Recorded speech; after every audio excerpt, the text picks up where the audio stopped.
Hello everyone, I'm Kristen Wenger, Education Coordinator for the Blue Ridge Poison Center. This presentation was recorded in August 2018 and lasts about 30 minutes. Poison centers are staffed with nurses and doctors who are specialists in treating poisoning from all kinds of sources. But you don't see them in person, you call them on the phone for fast, free, and confidential advice. Although there are many poison centers, we all share the same toll-free number, 1-800-222-1222. No matter where you are in the country, when you dial that number, your call is answered by the poison center closest to you. If you do not live in a home with young children, you might be wondering why you need to care about poison centers. Well, it is true that we get a lot of calls about little kids. In fact, 42% of all of our calls are about children under the age of 6. That's almost half. But we also receive calls about teens and tweens, working-aged adults, and senior adults. This chart shows you how many calls we get from each of those groups. However, even though we get so many calls about little children, the most serious poisoning cases involve adolescents and adults. In fact, 9 out of every 10 poisoning deaths in the U.S. happen to an adult over the age of 20, not to children. So poisoning is a concern for anybody at any age. With that in mind, here are the questions that I will answer during this presentation. First, how do poisonings happen? What are some of the most common poisons that you need to watch out for? How can you keep yourself and others safe from poisoning? This includes young children.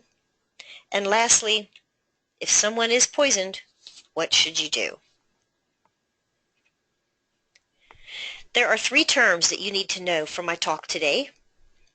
An exposure is contact with a potentially harmful substance. This may include swallowing something, getting something in your eye or on your skin, or breathing harmful fumes, smoke, or particles in the air. A poisoning is an illness, injury, or death resulting from contact with a harmful substance. Injuries and illnesses vary from minor, such as a mild skin rash, some nausea or coughing, to severe, such as vomiting, chemical burns, dangerous changes in heart rhythm, or loss of consciousness. And lastly, what is a poison? How do you know if something is a poison or not? Well, a poison is any substance capable of causing harm if it gets into or onto your body in the wrong way or the wrong amount. Here's what I mean by that. Most people won't experience much harm from using soap on their skin unless they have a particular allergy. However, if they swallow soap, they might become sick because soap is not supposed to be swallowed. It's not safe for ingestion. So that would be a way of getting something in the body in the wrong way. Here's another example. Salt is a chemical that our bodies need a little bit of every day in order to properly function, but there's an amount of salt that could harm you or even kill you if you get too much of it into your body at the same time.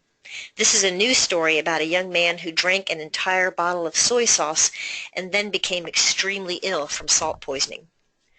So whether or not something is a poison or is going to cause harm depends on whether it gets into or onto your body in the wrong way or the wrong amount. Under those circumstances, almost anything could be poisonous. The leading causes of poisonings are common substances found in most of our homes and include medicines. Medicines, both prescription and over-the-counter, are the leading cause of poisons for all age groups. You can be poisoned by medicine when you take too much, take the wrong thing, or take dangerous combinations of 2 or more drugs. Cleaning products and personal care products.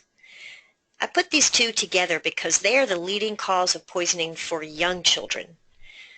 Personal care products are non-drug products that we use on our bodies, such as mouthwash, cosmetics, fingernail polish remover, deodorant, skin creams, etc. Adults sometimes leave these products where children can easily reach them, such as on the bathroom countertop or in a diaper bag. Pesticides. These are chemicals designed to kill living things. Examples include weed killer, mouse bait, mosquito repellents, and products that we use on our pets to control ticks and fleas. Exposures to pesticides and other products happen when we don't store them in a safe place or we don't follow the directions on the label about how to use them safely. Alcohol is a leading cause of poisoning. Other household chemical products. This is a catch-all category for things like automotive products, including antifreeze and gasoline, paints or solvents, craft supplies, even chlorine that we might put in our pool or hot tub.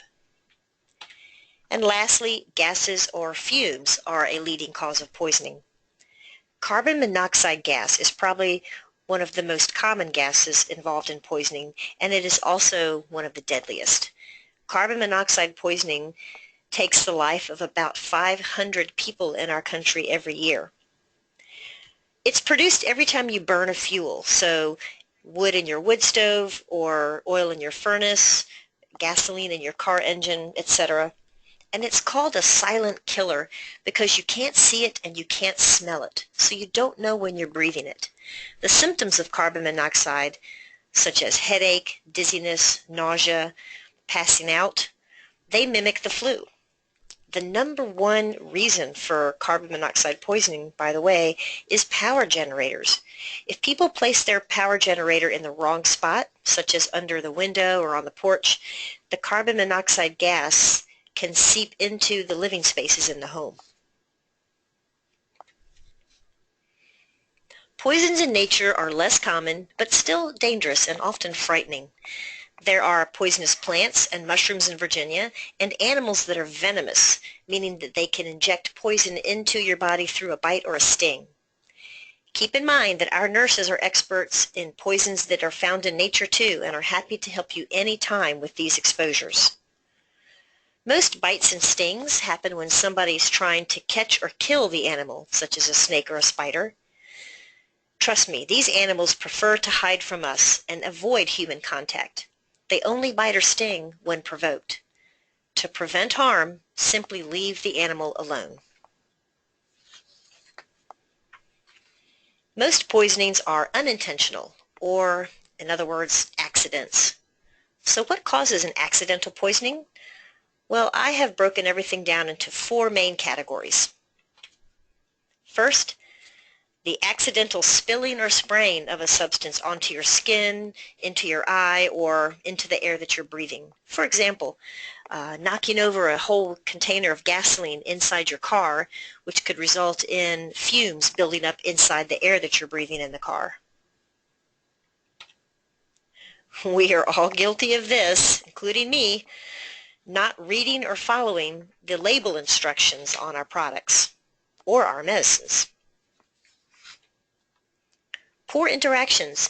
This is when 2 things combined together create a third dangerous thing. It could be 2 different medicines that you're not supposed to take together. It could also be 2 different cleaning products that you're not supposed to combine in the same container. And lastly, accidental poisonings happen when we make a mistake with lookalikes. Let me show you what I mean. At first glance, what did you think that this was? You probably thought to yourself, glass of water. If you saw it sitting on the counter, would you drink it? You might not. You might smell it first. But what about a 3-year-old?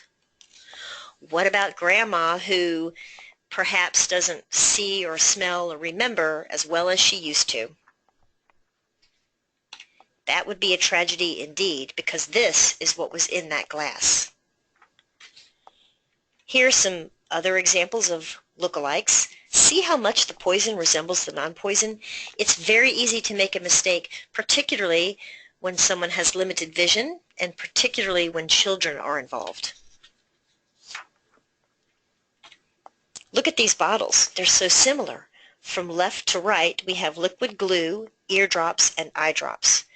And would you believe the poison center routinely receives calls from people who have just accidentally put glue into their eye or eye drops into their ear because they picked up the wrong thing and they weren't paying attention.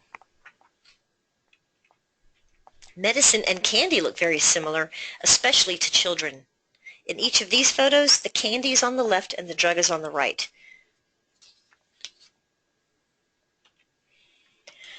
Before I move on, I just want to share a few more real stories about real people who suffered unintentional poisoning with the hope that you can learn from their mistakes. A toddler was hospitalized with difficulty breathing and severe vomiting after biting into a concentrated laundry detergent pod. The laundry machine was set on a timer and the child discovered the pod in the soap compartment long after her parent placed it there. A high school football player was in pain after injuring his shoulder during a football game. At home, he found extra-strength acetaminophen in his family's medicine cabinet. One brand name for acetaminophen is Tylenol. He took 2 of these, but an hour later he was still in pain, so he took 2 more. He continued to self-medicate like this throughout the night. In the morning, he had abdominal pain and was vomiting. They rushed him to the hospital, and in the emergency room they tested his blood and discovered he had overdosed on acetaminophen and had suffered permanent damage to his liver and now might need a liver transplant. A man was a weekend guest in his brother's home. He wakes up late at night and he's thirsty. He doesn't want to bother anybody else or wake anybody else up in the house, so he wanders downstairs and goes into the pantry and finds a bottle of water on the shelf. He helps himself to a big swallow. It tastes horrible. He quickly realizes that the bottle was actually storing some other type of liquid. He wakes up his brother to tell him what happened and find out what was in the bottle. It turns out his brother was storing grout cleaner in it. Grout cleaner is very caustic. At the hospital, his condition deteriorates quickly as his body reacts to the chemical burns that he suffered in his throat and his esophagus. These are just a few of the 20,000 phone calls that the Blue Ridge Poison Center handled last year. In a minute, I'm going to share my tips for preventing poisoning to help keep these and other accidents from happening to you or people in your family. But first, let's talk about protecting those who cannot protect themselves. Young children cannot be expected to make safe choices. They explore their world by opening cabinets and drawers, emptying purses, taking things apart, and putting everything that they find in the mouth. This is normal, developmentally appropriate behavior for a child. It is up to the adults in their life to provide a safe environment. By the way, the safety tips that will prevent childhood poisoning will work to help prevent your pets from getting poisoned too.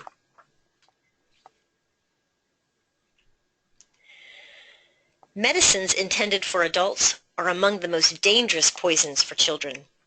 There are a few that our nurses call, quote, deadly in a dose medicines because even just one adult dose, 1 or 2 pills, could be enough to cause serious harm to a child.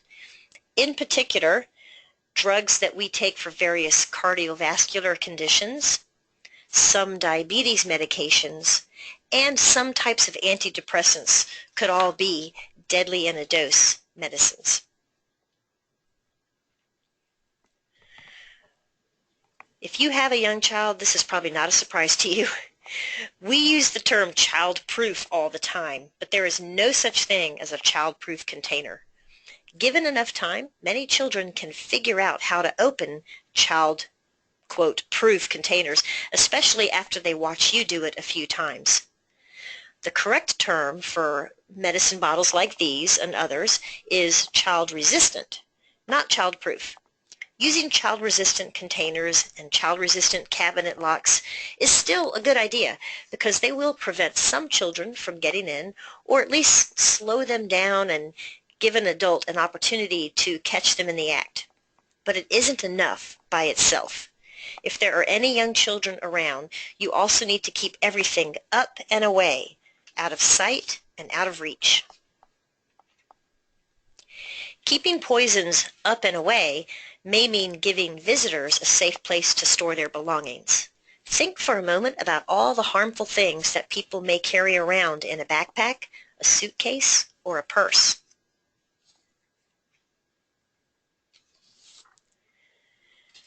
Prevention works.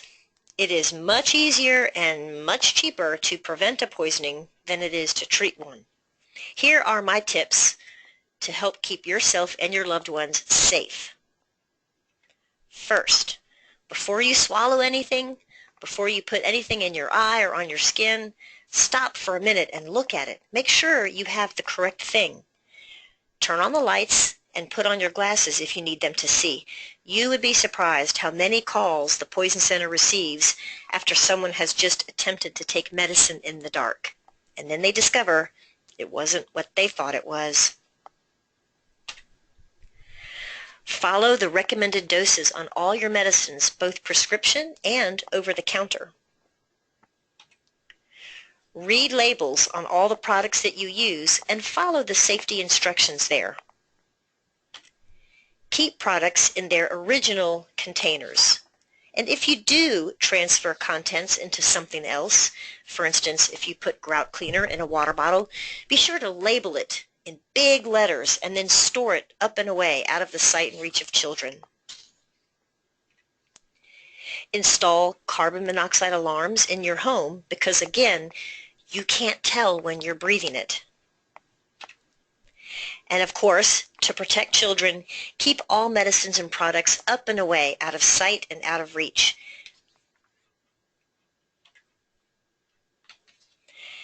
As I mentioned before, some poisonings, well, most poisonings actually, are unintentional or accidents.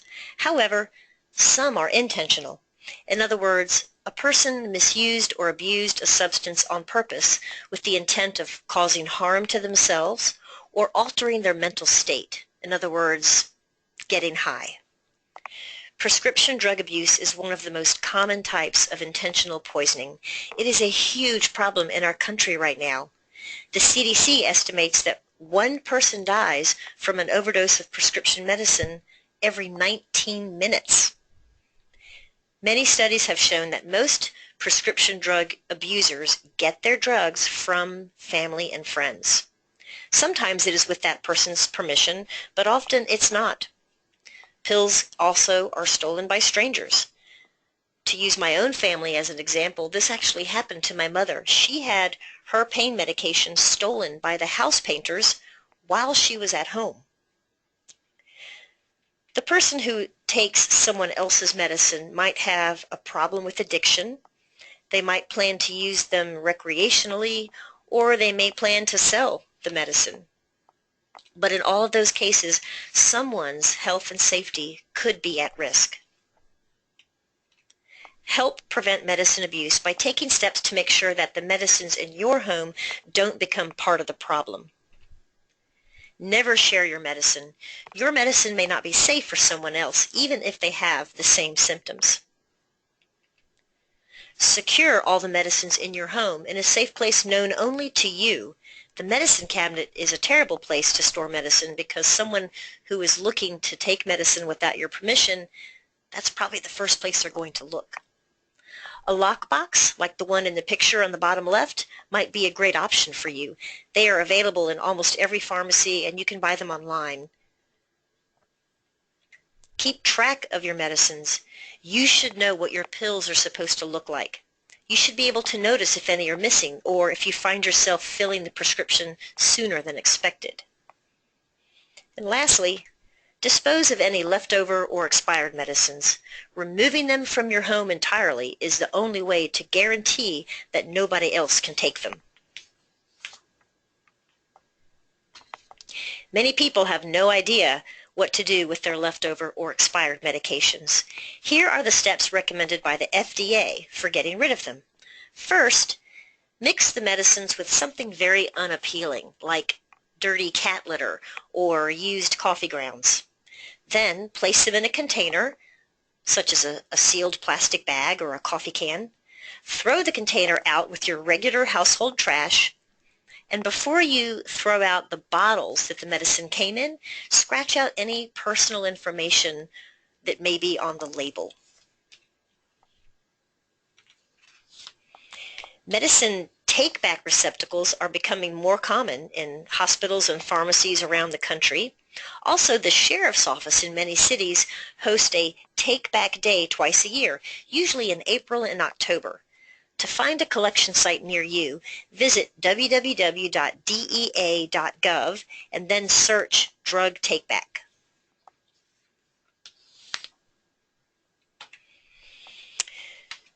Well, as I said, prevention does work, but we're human.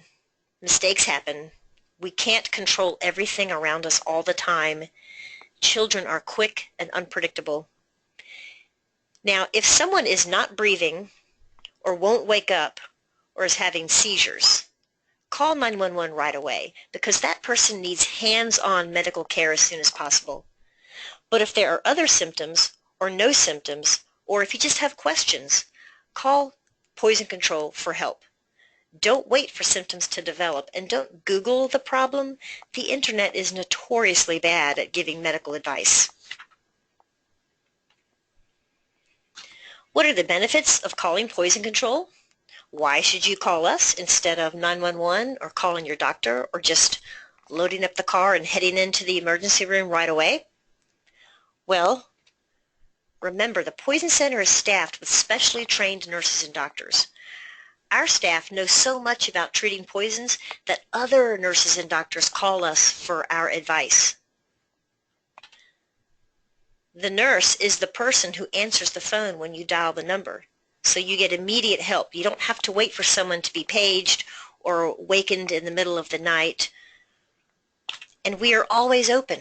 You can call us Christmas Day. You can call us at 3 o'clock in the morning. And when you do, a real live person is going to answer the phone. Our services are completely free, and we protect your privacy, just like any other healthcare provider that you share information with. It's true that the Poison Center saves lives, but we save money too, because most of the time our nurses are able to tell you what to do to take care of your poisoning exposure right there at home instead of rushing into the hospital. We encourage you to program the Poison Control number into your smartphone so that you can find it easily and quickly. Here's a neat trick. Text the word poison to 797979 from your smartphone to have the number automatically saved in your contact list. I'm excited to share with you another new tool. www.poisonhelp.org is a website designed by toxicologists and poison center specialists that you can visit for advice if you think someone may have been exposed to something harmful. The website is free and confidential, just like our phone service. Now, if you go to the website and you start answering the questions and it's determined that your exposure is complicated or potentially serious, or if the person is experiencing troubling symptoms, then you'll be directed to the toll-free number so that you can call right away and talk to a specialist at a poison center near you about your unique situation. But this website might be a great place to start. Okay, here on one screen are all of the important numbers I talked about today.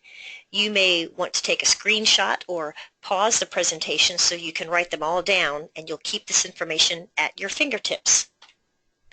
1-800-222-1222 connects you instantly to a Poison Center specialist near you.